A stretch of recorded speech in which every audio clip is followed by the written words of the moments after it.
नमस्कार दोस्तों, आपके अपने YouTube चैनल एक बात कही में आपका स्वागत है। मैं राजेश चतुर्वेदी एक बार फिर हाजिर हूँ आपके सामने। दोस्तों, इस वीडियो में थोड़ी बात करेंगे जगदीप धनखड़ साहब के बारे में। वो इसलिए करेंगे क्योंकि कल 21 जुलाई को रात 9:35 पर उपराष्ट्रपति थे धनखड़ साहब। अब आज थे इसलिए लगाना पड़ रहा है क्योंकि 9:35 रात में उन्होंने एक्स पर, मतलब ट्विटर जो पुराना नाम है, उस पर जो है एक चिट्ठी जो है पोस्ट कर दी। वो चिट्ठी थी उनका एक्चुअली इस्तीफा था उपराष्ट्रपति पद से, और राष्ट्रपति द्रौपदी मुर्मू जी को उन्होंने ये इस्तीफा भेजा था और इसको एक्स पे डाल दिया। तो जैसे ही ये 9:35 पे उन्होंने डाला कल रात को, तो साहब देश भर में मतलब लोग अवाक रह गए, आश्चर्यचकित रह गए, आश्चर्य में डूब गए कि भाई ये हुआ क्या अचानक। और उसमें जो मतलब महत्वपूर्ण बात यह है कि इस्तीफे में जो उन्होंने कारण बताया, धनखड़ साहब ने वो बताया कि साहब डॉक्टरों की सलाह पे उन्होंने ये निर्णय लिया है और उनका स्वास्थ्य ठीक नहीं चल रहा है, उनकी हेल्थ जो है साथ नहीं दे रही है। तो देश भर में साहब हल्ला हो गया। और मतलब आजकल तो खबर तुरंत पहुंच जाती है, आप कहीं भी हो, धरा पे हो, आसमान में हो, तुरंत जो है सोशल मीडिया और ये जो जब से इंटरनेट आया है तब से खबरें तुरंत पहुंच जाती। कई लोगों ने तो रात में ही जो है इस पे वीडियो बना दिए, काम कर दिया, और जो मेन स्ट्रीम मीडिया है उसने तो खबरें चलाना शुरू ही कर दी थी, सबने देखी ही होंगी। लेकिन ये जो इस्तीफे का जो कारण बताया गया धनखड़ साहब द्वारा कि साहब उनका स्वास्थ्य साथ नहीं दे रहा है, इसलिए जो है वो अब पद त्याग रहे हैं, और जो जिम्मेदारी उनको मिली हुई थी वो अपने निर्धारित समय से पहले ही, मतलब निर्धारित समय 2027 अगस्त तक का कार्यकाल था उनका। 25 महीने बाकी थे, जुलाई चल रहा है, 2025 का जुलाई है और 2027 अगस्त तक उनका अभी टेन्योर था बाकी। और मतलब स्वास्थ्य कारणों से अचानक इस्तीफा दे देंगे, ये कौन सोच सकता है आज के जमाने में कि हेल्थ मतलब ऐसी कैसी इतनी अचानक खराब हो गई। ठीक है, वो अभी पिछले दिनों उत्तराखंड गए थे, नैनीताल में कुमाऊं यूनिवर्सिटी के किसी कार्यक्रम में, वहाँ अचेत हो गए थे, बेहोश हो गए थे। फिर एक पुराने दोस्त उनको मिल गए, भावुक भी हो गए थे उनसे गले लिपट कर। और इसके पहले भी उनको हार्ट की कुछ समस्या हुई थी, वो भर्ती हुए थे, एंजियोप्लास्टी वगैरह हुई थी। लेकिन इतनी गंभीर समस्या है कि उनको उपराष्ट्रपति पद से इस्तीफा देना पड़ रहा है। तो एक तो ये बात आपसे करनी थी कि भाई ये कुछ कारण समझ में नहीं आता है, और मतलब ऐसा लगता ही नहीं है बिल्कुल, ये इसका इस्तीफे से कोई संबंध है नहीं। और वो क्यों नहीं है, हम अभी इस पर बात करेंगे सिलसिलेवार ढंग से।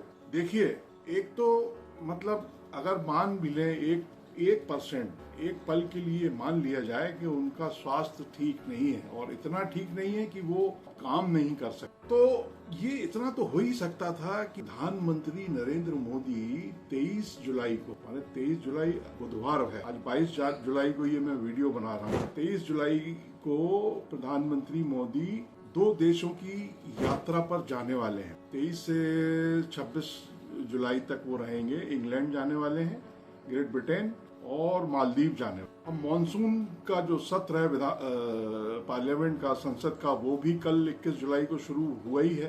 तो विदेश यात्रा पर जब प्रधानमंत्री जा रहे हैं और विपक्ष ने जो अपनी मतलब एजेंडे में या कार्यसूची में जो मुद्दे दिए हैं, उसमें ऑपरेशन सिंदूर से लेके पहलगाम आतंकवादी हमला, और भी जो है बिहार में जो SIR चल रहा है, स्पेशल इंटेंसिव रिवीजन का काम चल रहा है मतदाता सूची का, इस तरह के तमाम मुद्दे डिस्कस करने के लिए दिए हुए हैं। और सरकार को भी मालूम है कि जो है उसको इन सब विषयों का सामना करना पड़ेगा।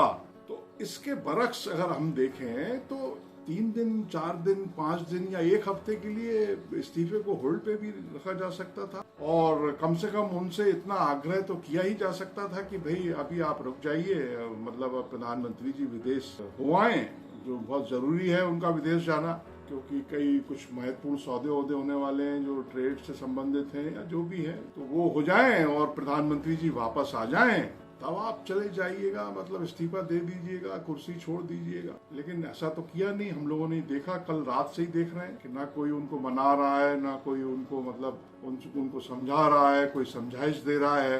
वो उन्होंने एक्स पे अपनी चिट्ठी डाल दी, त्यागपत्र भेज दिया राष्ट्रपति जी को, और पब्लिक डोमेन में आ गया उनका वो पत्र, और तब से वो भी मतलब अलग थलग हैं, और पूरा जो सरकार है या जो निज़ाम है या सत्ता पक्ष के जो लोग हैं वो उनकी कोई पूछ परख हो नहीं रही धनखड़ साहब की, कल से ही देखिए आप। तो कुल मिला के जो है वो जो स्वास्थ्य कारणों से इस्तीफे का मामला समझ में नहीं आता है, और वो उसमें दम है भी नहीं, मतलब लगता नहीं है। अब क्यों? क्योंकि देखिए अभी 10 दिन पहले जाते हैं, मैंने इसमें थोड़ी रिसर्च की। 10 जुलाई को उपराष्ट्रपति धनखड़ साहब JNU में थे, जवाहरलाल नेहरू यूनिवर्सिटी, और उसके किसी कार्यक्रम में उन्होंने ये कहा, बड़ा मतलब उन्होंने सटायर मतलब सटायर देते हैं वो अपने भाषणों में, और उन्होंने ये कहा अपने भाषण में कि भाई मैं जो है राइट टाइम पे रिटायर होने वाला हूँ, जो समय है I will retire at right time, और वो राइट टाइम भी उन्होंने खुद बताया कि अगस्त 2027, और सब्जेक्ट टू उन्होंने ये जोड़ा, मतलब उस पर ठहाके भी लगे वहाँ, वो आप वीडियो देखेंगे अगर JNU के उस कार्यक्रम का, तो उस पर ठहाके लगते हैं, वो जोड़ते हैं फिर थोड़ा सा पॉज लेकर के कि सब्जेक्ट टू डिवाइन इंटरवेंशन, ऊपर ऐसे इशारा करते हुए भगवान जी की अगर कृपा हुई, देवीय कोई हस्तक्षेप नहीं हुआ, देवीय, ये जो डिवाइन वाली बात है वो उस पर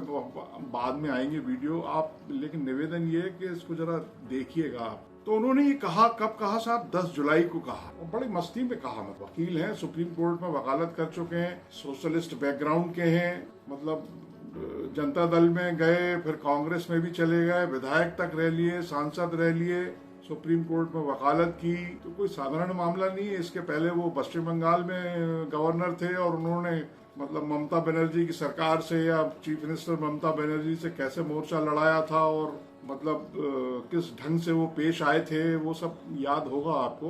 तो उसी नाते उनकी जो मतलब CR होती है ना, वो बड़ी मजबूत थी, और उनको उसका इनाम मिला, वो उपराष्ट्रपति बना दिए गए। और उपराष्ट्रपति बनने के बाद उन्होंने, आपको ये भी याद होगा कि विंटर सेशन में जो संसद का शीतकालीन सत्र था, उसमें कितने अपोजिशन के MPs को उन्होंने निलंबित किया। मतलब ऐसा आरोप विपक्ष ने लगाया ही था कि 150 निलंबित कर दिए गए उसके सांसद। फिर वो कल्याण बनर्जी जो एक TMC के सांसद हैं, उन्होंने उनकी मिमिक्री भी की थी, वो भी आपको याद होगा, जिसपे धनखड़ साहब ने बड़ी मतलब दुख व्यक्त किया था, अफसोस प्रकट किया था कि बताइए, मतलब ठीक है आप हमारी नकल करिए, मिमिक्री करिए, लेकिन मतलब हमारी बिरादरी की तो मतलब तौहीन मत करिए, और इस कुर्सी की तौहीन मत करिए। जो हमारी बिरादरी मतलब वो जाट हैं, जाति से हमारे यहाँ जात का बड़ा महत्व है, तो वो जाट है। उन्होंने कहा कि मैं OBC का हूँ, जाट हूँ, इस तरह की बात धनखड़ साहब ने की थी। तो खैर उन्होंने मतलब पूरी शिद्दत से जो जैसे मतलब होता है ना, ऐसा सभी के साथ होता है, और ये मान्य सिद्धांत है कि जो व्यक्ति, जैसे मान लीजिए मुझे कोई नौकरी पे रखे, तो ये जाहिर है कि मैं जो है वो जो नौकरी पे जो रख रहा है मुझे, इसने मुझे नौकरी पे रखा है, मैं उसके मन माफिक ही काम करूंगा, और अगर उसके मन माफिक काम नहीं करूंगा तो मैं समय आने पर निकाल बाहर कर दिया जाऊंगा। पहले मुझे हो सकता है समझाया जाए, और अगर मैं नहीं समझूं तो फिर जो है इशारों में समझाया भी जाता है, तो बाहर कर दिया जाता है। अब क्या हुआ कि साहब 10 जुलाई को जब JNU पे आते हैं, उन्होंने ये कहा कि कोई डिवाइन इंटरवेंशन नहीं हुआ, भगवान की कृपा अगर नहीं हुई, बंद हो गई, तो फिर अलग बात है, वरना मेरा जो कार्यकाल है वो अगस्त 2027 तक है, 2 साल बाकी है। ये सब उन्होंने कहा। तो वो 10 दिन पहले तक, आज 22 तारीख है, और 10 जुलाई को वो JNU में बोल रहे थे he was physically fit, absolutely fit. अब लेकिन अपन ताज़ा पे आ जाते हैं, जो ताज़ा है मतलब जो अपडेट के साथ। कल मानसून सेशन शुरू हुआ पार्लियामेंट का, संसद का। अब वो धनखड़ साहब सभापति हैं उपराष्ट्रपति होने के नाते राज्यसभा के, जो मतलब हमारी पार्लियामेंट्री व्यवस्था में राज्यसभा उच्च सदन कहलाता, अपर हाउस, तो उसके सभापति हैं वो, और उन्होंने टाइम पे जो है सदन की कार्रवाई शुरू की और कामकाज शुरू करवा दिया। अच्छा, इसके पहले एक और मैं आपको जानकारी, कल 21 जुलाई थी, 3:53 दोपहर, कल रात में 9:35 पे वो इस्तीफा दे रहे हैं, मगर कल दोपहर 3:53 पे PIB जो प्रेस इंफॉर्मेशन ब्यूरो है भारत सरकार का, वो एक विज्ञप्ति, प्रेस विज्ञप्ति जारी होती है उसकी तरफ से, तमाम सरकारी पद पे जो बैठे हुए मंत्री या जो नियुक्त हैं उनकी खबरें हैं, उनकी सूचना जो है PIB जारी करता है। तो उसने PIB ने ये बताया कि धनखड़ साहब जो है 23 जुलाई को, मतलब जो कल आने वाली है 23 जुलाई को प्रधानमंत्री विदेश जा रहे हैं 2 देशों की यात्रा पर। और 23 जुलाई को उनका एक जयपुर का कार्यक्रम बताया पीआईबी ने कि वहाँ रियल एस्टेट डेवलपर्स का कोई, मतलब क्रेडाई का कोई कार्यक्रम है, एसोसिएशन जो होती है उनकी, क्रेडाई के किसी कार्यक्रम में वो जयपुर जाएंगे। 1 दिन की उनका प्रवास का जो है कार्यक्रम पीआईबी ने बताया 3:35 कल दोपहर में। अब हम फिर राज्यसभा पे लौटते, उन्होंने कार्रवाई शुरू करवा दी और कामकाज सुचारू रूप से चलने लगा। नियम 267 की चर्चा करते हुए लीडर ऑफ अपोजिशन जो राज्यसभा में खड़गे साहब, उन्होंने अपनी बात रखी, फिर उसका जवाब दिया सदन के नेता जेपी नड्डा साहब ने। और जवाब देते समय उन्होंने ये तक टिप्पणी कर दी, वो देखा मैंने वीडियो की, कि वो विपक्ष से ये कह रहे हैं कि आपकी बात तो रिकॉर्ड पे आएगी नहीं, मैं जो बोल रहा हूँ वही बात रिकॉर्ड पे आएगी, इस बात को आप जानते हैं अच्छी तरीके से। और चेयर पे धनखड़ साहब ये सुन रहे थे। तो कई लोगों ने इसको, जो इस्तीफे को, इससे भी जोड़ा, जबकि इससे कोई ज्यादा लगता नहीं है कोई मतलब हो। अभी अपन आगे आते हैं। तो धनखड़ साहब ने कार्रवाई शुरू करवा दी और दोपहर में 12:30 बजे कार्य मंत्रणा समिति की बैठक उन्होंने बुलाई हुई थी। जो बिजनेस एडवाइजरी कमेटी होती है उसकी राज्यसभा की, उसकी बैठक उन्होंने आहूत की हुई थी। और उस बैठक में जो है, जो सदन के नेता हैं जेपी नड्डा, संसदीय कार्य मंत्री किरेन रिजिजू और विपक्ष के भी, जो विपक्ष के नेता भी जाहिर है वो सब मेंबर होते हैं, जो भी मेंबर थे वो उपस्थित थे 12:30 बजे कार्य मंत्रणा समिति की बैठक। अब साहब क्या हुआ कि आधा घंटे करीब वो चर्चा चलती है उस बैठक में, और ये तय होता है कि अब जो है शाम को 4:30 बजे कार्य मंत्रणा समिति की बैठक फिर बुलाई जाए, क्योंकि जाहिर है कुछ वहाँ पे निष्कर्ष निकला नहीं होगा। 12:30 बजे की बैठक में जो भी एजेंडा होगा, जो कार्यसूची होती है, तो ये तय किया गया कि 4:30 बजे शाम को फिर बैठक होगी। कब? 21 जुलाई को, कल ही शुरू हुआ है सेशन। 4:30 बजे बैठक साहब शुरू हो जाती है। सदस्य लोग, जो समिति के सदस्य, वो पहुंच जाते हैं। लेकिन जो जेपी नड्डा हैं, जो राज्यसभा के नेता हैं, सदन के नेता, और संसदीय कार्य मंत्री किरेन रिजिजू, ये दोनों साहिबान उस बैठक में नहीं पहुंचे। 4:30 बजे शाम की बैठक। तो साहब इसको जो है, मतलब सहज रूप से नहीं लिया जाता है इसको, मतलब ये माना जाता है कि भाई कारण क्या है, और कारण भी शायद पता नहीं चला था। तो ये तय हुआ कि मंगलवार को, मतलब आज जब मैं अब ये वीडियो बना रहा हूँ, तो तय हुआ कि 1 बजे मंगलवार को अब ये बैठक होगी। तो बात मतलब आई गई हो गई। अब शाम तक हाउस जो है, सदन की कार्रवाई और तमाम बैठकें होती हैं जो, वो सब चलती रही और शाम तक चीजें मतलब ठीक ठाक रही। तो रात हो गई। अब रात का 9:30 बज गया। 9:35 बजे अचानक जो है, जैसा कि मैंने बताया आपको, धनखड़ साहब का इस्तीफा आ जाता है। एक्स मिनटों में क्या, सेकंडों में वायरल हो जाता है। तो लोग दंग रह जाते हैं। अब इसके बाद क्या होता है साहब कि रात 11:08 पर जो कांग्रेस के, मतलब राज्यसभा के मेंबर हैं और कांग्रेस के संचार विभाग के प्रमुख हैं जयराम रमेश, वो एक ट्वीट करते हैं, एक्स पे लिखते हैं वो, और वो इसमें 11:08, याद रखिए, वो ये लिखते हैं कि भाई शाम को 5 बजे तक तो हम कई सारे सदस्य और मैं स्वयं उनके साथ थे, मतलब धनखड़ साहब के साथ थे। और शाम को 7:30 बजे मेरी उनसे टेलीफोन पर बातचीत हुई है। किससे बातचीत हुई है? धनखड़ साहब से, जयराम रमेश की, शाम 7:30 बजे तक। तो अब उन्होंने ये इसमें ये भी बताया है कि रात को 11:08 पे जो उन्होंने ट्वीट किया जयराम रमेश ने, उन्होंने बताया कि भाई 1 बजे जो है वो कार्य मंत्रणा समिति की बैठक बुलाई थी उन्होंने, और उसमें वो जो है कुछ न्यायपालिका से जुड़े मसले पर जो है घोषणा करने वाले थे धनखड़ साहब। ये जयराम रमेश बता रहे हैं 11:08। बहरहाल इस्तीफा हो गया धनखड़ साहब का, और वो स्वीकार भी हो गया। वो जो, जैसा मैंने आपको बताया कि जो गौर करने वाली बात यह है कि कोई उसका सत्ता पक्ष की तरफ से, सरकार की तरफ से कोई संज्ञान जैसी बात आई ही नहीं, किसी ने मतलब कोई टिप्पणी की ही नहीं, कोई मान मनोबल तो छोड़ दीजिए, कोई प्रतिक्रिया सामने नहीं आई। अब सवाल क्या पैदा होता है कि वो जो 12:30 बजे कल जो बैठक हुई कार्य मंत्रणा समिति की, जो शायद आधा घंटे चली, और फिर ये तय हुआ कि अब दोपहर में जो है वो शाम को 4:30 बजे मिलेंगे, और 4:30 बजे वो आए नहीं, नड्डा साहब नहीं आए और संसदीय कार्य मंत्री नहीं आए रिजिजू जी। तो 12:30 बजे लगता है ऐसा कि कुछ सरकार को या सदन के नेता को या संसदीय कार्य मंत्री महोदय को कुछ ऐसी भनक लग गई, जानकारी मिल गई कि ये क्या होने वाला है, धनखड़ साहब क्या ऐलान करने वाले। तो क्योंकि देखिए आप, वो फिर शाम 4:30 बजे आते नहीं है दोनों जो है 4:30 बजे आते नहीं है। हालांकि आज 22 जुलाई को अभी ये खबर मैंने देखी, नड्डा जी ने ये स्पष्ट किया है कि नहीं भाई, उनके उपराष्ट्रपति महोदय के ऑफिस को सूचना दे दी गई थी। मतलब आप, रिश्ते ऐसे हो गए कुछ घंटों में, कुछ पलों में, कि सदन के नेता जो है, बजाय, होता क्या है कि कई सारी चीजें तो व्यक्तिगत तय हो जाती हैं 1 to 1 में ही डिस्कशन में, क्योंकि ट्रांसपेरेंसी की बातें होती ही हैं, और 1 to 1 में मतलब रिश्ते इतने भी ऐसे नहीं होते हैं कि वो फोन पे मतलब ऑफिस को बता दिया जाए। तो नड्डा जी ने लेकिन ये स्पष्ट किया है कि उनके ऑफिस को हमने बता दिया था कि हम 4:30 बजे इसलिए नहीं आए हैं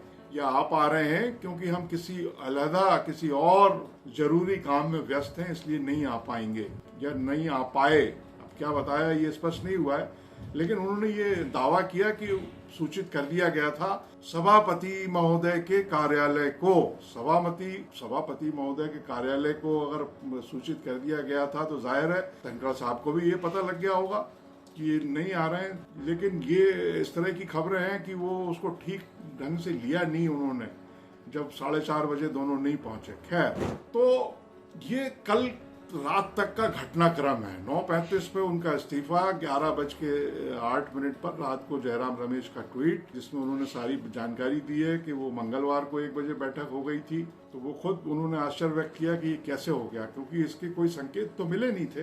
भाई, अगर संसद का मानसून सत्र शुरू हो गया है, कार्रवाई चल रही है, और मतलब सरकार भी लाम पर है, विपक्ष भी लाम पर है, काम ठीक ढंग से चल रहा है, सवाल जवाब हो रहे हैं, डिस्कशन हो रहा है, तो अचानक मतलब ऐसा क्या हो गया कि स्वास्थ्य कारण से उपराष्ट्रपति महोदय को इस्तीफा देना पड़ रहा है, और मतलब ट्वीट करना पड़ रहा है, और मंत्री बैठक में पहुंच नहीं रहे हैं। तो कहीं ना कहीं मतलब धज्जी है तो सांप है, मतलब, और इसमें तो सांप ही दिख रहा है। तो खैर, अब आज पे आते हैं। अब आप देखिए, आज मतलब इस्तीफा तो स्वीकार होना ही था, उसमें उनकी चिट्ठी में भी लिखा हुआ था कि उन्होंने संविधान के अनुच्छेद का हवाला देते हुए आग्रह किया था, और वो तत्काल प्रभाव से लागू हो ही गया होगा।